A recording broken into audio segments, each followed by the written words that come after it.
ચાલો good morning students, BCom semester four English. Last લેક્ચરમાં આપણે ગિફ્ટ ઇન્કમ ઉપર તમે ઘણી બધી વસ્તુઓ સમજ્યા. હવે એના પછી અત્યારનો આપણો નેક્સ્ટ પોઈન્ટ છે એ છે ગ્રોસિંગ અપ ઓફ ઇન્ટરેસ્ટ. હવે આ શોર્ટ નોટમાં તમને પૂછાતો ક્વેશ્ચન છે થિયરીમાં. ઓકે, એને રિલેટેડ જે પીડીએફ હતી એ તો મેં તમને મોકલી દીધી છે ઓલરેડી. ઓકે, પણ આ કન્સેપ્ટ છે એ થોડોક આપણે પ્રેક્ટિકલ દાખલાના પોઈન્ટ ઓફ વ્યૂથી પણ સમજવો જરૂરી છે.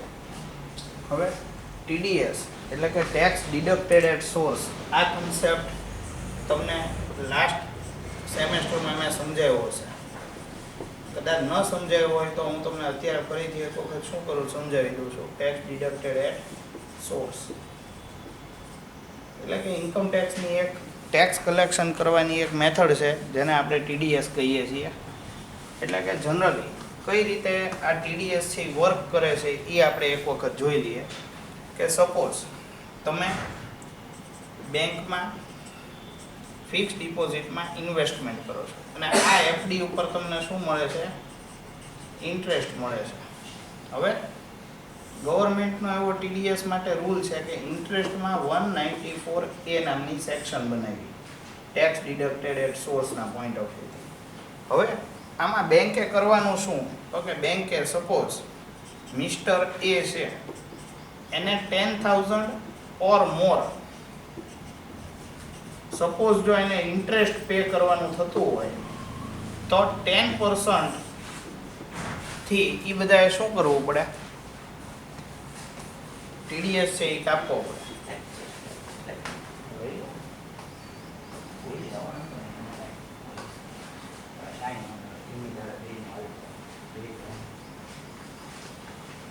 ઓકે, એટલે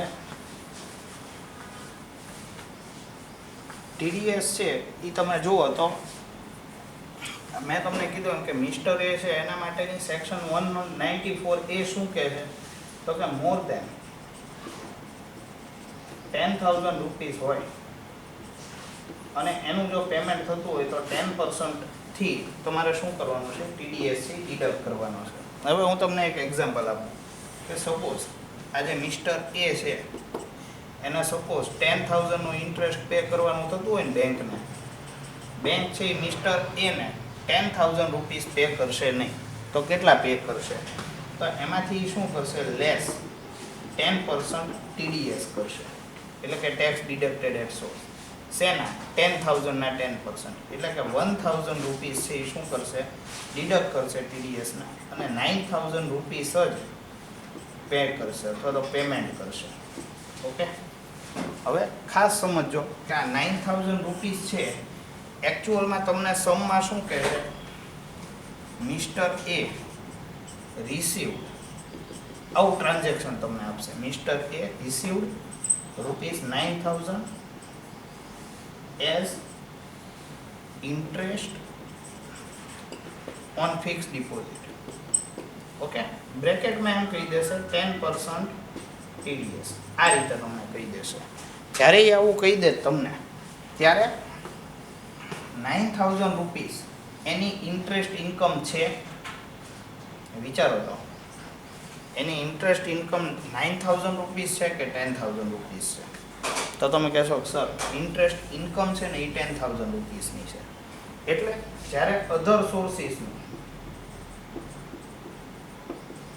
એની તમે ઇન્કમ કાઉન્ટ કરતા હોય, એનું સ્ટેટમેન્ટ બનતું હોય કે પર્ટિક્યુલર અને એમાઉન્ટ રૂપીસ, બરાબર, આવું સ્ટેટમેન્ટ તમે એનું બનાવતા હો, ઓકે, મિસ્ટર એનું, તો ત્યાં તમારે શું લખવું પડે? ઇન્ટરેસ્ટ ઓન ફિક્સ ડિપોઝિટ આવું લખશો કે નહીં? તો કે હા, ઇન્ટરેસ્ટ ઓન ફિક્સ ડિપોઝિટ. તમે કહેશો હા સર લખશું.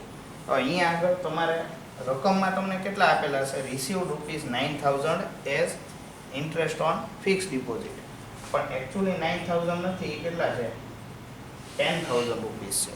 1,000 રૂપીસ શું થઈ ગયું છે? તમારું ટીડીએસ થઈ ગયો છે. એટલે કે તમારે અહીંયા લખવાના કેટલા છે? 10,000, પણ રકમમાં આપેલા છે કેટલા? તો કે 9,000 રૂપીસ. તો આને તમારે કન્વર્ટ કરવા પડે. શેમાં? તો કે સપોઝ હું તમને એક્ઝામ્પલ આપું, ટીડીએસ છે તમારી ઇન્કમ 100 રૂપીસ છે, બરાબર, અને એ ઇન્કમ ઉપર ટીડીએસ થયો એ કેટલો થયો? 10 રૂપીસ થયો. તો પેમેન્ટ તમને થયું કેટલું, તો કે 90 રૂપીસનું. એટલે નાની એવી તમારે શું કરવી પડે, ક્રોસ કેલ્ક્યુલેશન છે એ કરવી પડે કે જ્યાં આગળ તમે લખશો કે ભાઈ payment and income. Okay, payment કેટલા રૂપીસનું થયું 90, પણ ઇન્કમ કેટલી થઈ 100 રૂપીસની. હવે તમને એકચ્યુઅલમાં ઇન્ટરેસ્ટ કેટલું મળેલું છે 9000. નાની એવી ત્રિરાશિ અથવા ક્રોસ કેલ્ક્યુલેશન મૂકો એટલે કે 9000 મલ્ટીપ્લાય બાય 100 ડિવાઇડેડ બાય 90 કરશો એટલે અમાઉન્ટ રૂપીસ આવી જશે કેટલી 10000 રૂપીસ. આ ફાઇન્ડ આઉટ કરીને તમારે અહીંયા લખી નાખવાનું. હવે આજે તમે ગણતરી કરી, આજે ક્રોસ કેલ્ક્યુલેશન મૂકી ફાઇન્ડ આઉટ કરવા માટે, ઓકે, એને તમે શું કહેશો, ગ્રોસિંગ અપ ઓફ ઇન્ટરેસ્ટ. એટલે કે કોઈ પણ ઇન્કમ હોય એમાંથી TDS માઇનસ થયા પછીની એમાઉન્ટ જ્યારે તમને આપેલી હોય ત્યારે તમારે શું કરવાનું છે, તમારે એમાં ઇન્કમ ફાઇન્ડ આઉટ કરવાની છે, એમાઉન્ટ રિસીવડ ફાઇન્ડ આઉટ કરવા. એમાઉન્ટ રિસીવડ તમારે સ્ટેટમેન્ટમાં લખવાની નથી. એટલે એક પોઈન્ટ તમને ક્લિયર થઈ ગયો કે જ્યારે આવી રીતના એમાઉન્ટ રિસીવડ તમને આપી હોય ત્યારે તમારે શું કરવાનું છે, એનું ગ્રોસિંગ અપ કરવાનું છે. ઓકે, આ જે ક્રોસ કેલ્ક્યુલેશન્સ આપણે કરી એનું શું કહેવાય, ગ્રોસિંગ અપ. અને એ જે ગ્રોસિંગ અપ છે એનું તમારે શું કરવાનું છે, તો કે એની અમાઉન્ટ જે ફાઇન્ડ આઉટ થાય છે એ અમાઉન્ટ તમારે ઇન્કમનું જે સ્ટેટમેન્ટ હોય એમાં લખવાની થાય છે. એટલે આપણે આની પહેલાંના જે લેક્ચર્સમાં અંદર બીજો એક પોઈન્ટ એવો પણ છે કે write a short note on dividend income. તો એ આપણે ઓલરેડી સમજી ગયેલા છીએ. તમને મેં એની PDF પણ મોકલી દીધી છે, એમાં કોઈ કોમ્પ્લિકેશન થશે નહીં. એટલે હું તમને એક્સપ્લેન નથી કરતો કારણ કે આગલું સેમેસ્ટર હતું એમાં પણ આપણે સ્ટડી કરી ગયા છીએ અને આપણને ખબર છે. ઓકે, પછી ઇન્ટરેસ્ટ ઓન સિક્યુરિટીઝ. તો ઇન્ટરેસ્ટ ઓન સિક્યુરિટીનો કન્સેપ્ટ હતો અથવા તો ઇન્ટરેસ્ટ ઇન્કમ હતી, એ પણ આપણે સેમેસ્ટર નંબર 3માં ભણી ગયા છીએ. ઓકે, અને કેઝ્યુઅલ ઇન્કમ. આ ત્રણ ક્વેશ્ચન એવા હતા જે ઓલરેડી તમે શું કરી ગયા છો, તમે સ્ટડી કરી જ ગયા છો. એટલે તમારે આની કોઈ રિક્વાયરમેન્ટ રહેતી નથી. એટલે આ 3 વસ્તુ તમારા ક્વેશ્ચનમાં પૂછી શકાય, તમારી એક્ઝામમાં આ વસ્તુ પૂછી શકાય, પણ તમને આ વસ્તુનો કઈ રીતે જવાબ આપવો અથવા આ ક્વેશ્ચનનો કઈ રીતે જવાબ આપવો એ તમને ખબર છે જ તે ઓલરેડી. છતાં એવું કંઈ લાગે તો હું જ્યારે ગૂગલ મીટમાં આવું તો તમે કહી શકો છો કે સર અમને ફરીથી એક વખત એક્સપ્લેન કરી દો, તો હું કરાવડાવી દઈશ પાછું. ઓકે, પણ આમ એસ જ જોવા જાવ તો એવી કોઈ ડાયરેક્ટ કોઈ એની રિક્વાયરમેન્ટ નથી. ઓકે, ચલો આ પત્યું. પછી બીજો એક પોઈન્ટ મારે તમને કરાવવો છે, એ છે બોન્ડ વોશિંગ ટ્રાન્ઝેક્શન્સ.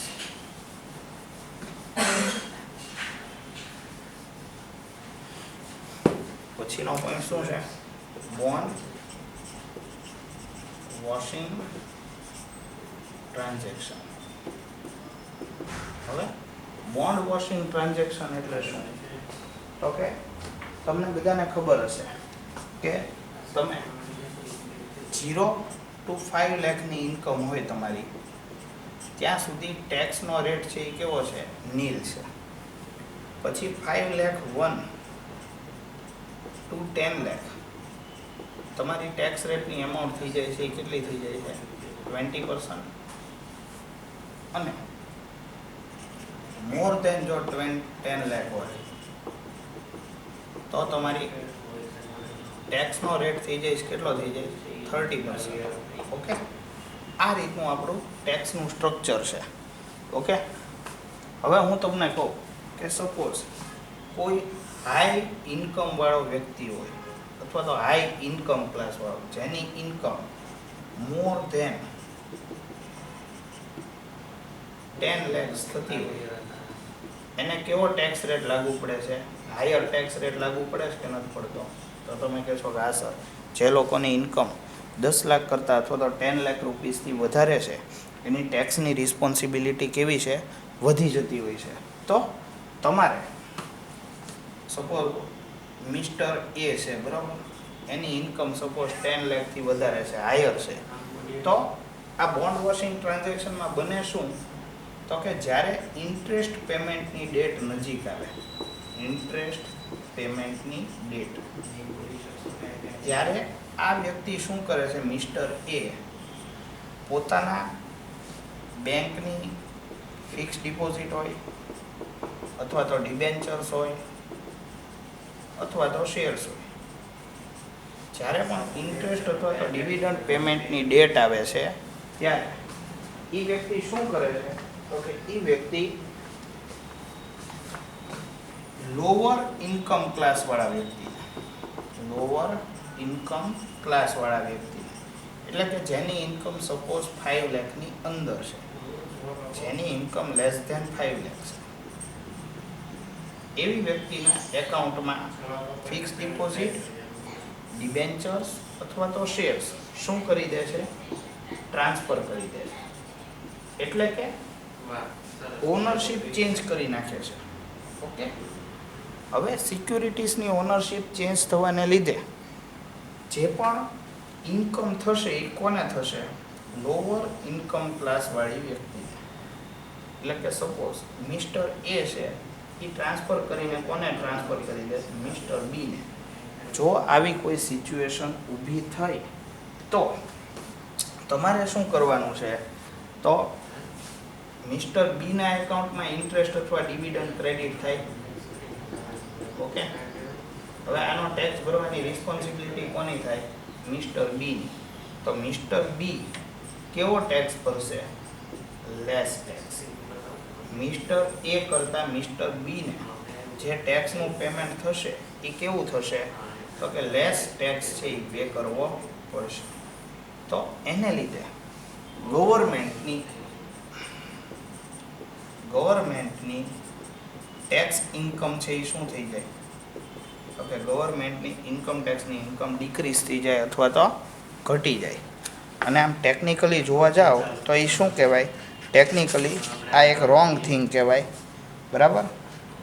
એટલે એ બધાએ એક રૂલ બનાવ્યો ઇન્કમ ટેક્સ ડિપાર્ટમેન્ટે બોન્ડ વોશિંગ ટ્રાન્ઝેક્શન માટે કે સપોઝ કોઈ વ્યક્તિ વિધિન 3 મંથ્સ, જ્યારે આ ડેટ હોય, સપોઝ ઇન્ટરેસ્ટ પેમેન્ટની ડેટ આવતી હોય તો એનો બિફોર 3 મંથ્સનો જે ટાઈમ હોય એમાં જો આ રીતે એ ટ્રાન્સફર કરશે મિસ્ટર બીને, મિસ્ટર એ છે એ ભૂલથી પણ મિસ્ટર બીને ટ્રાન્સફર કરશે તો એ ઇન્કમ મિસ્ટર બીની ગણવામાં આવશે.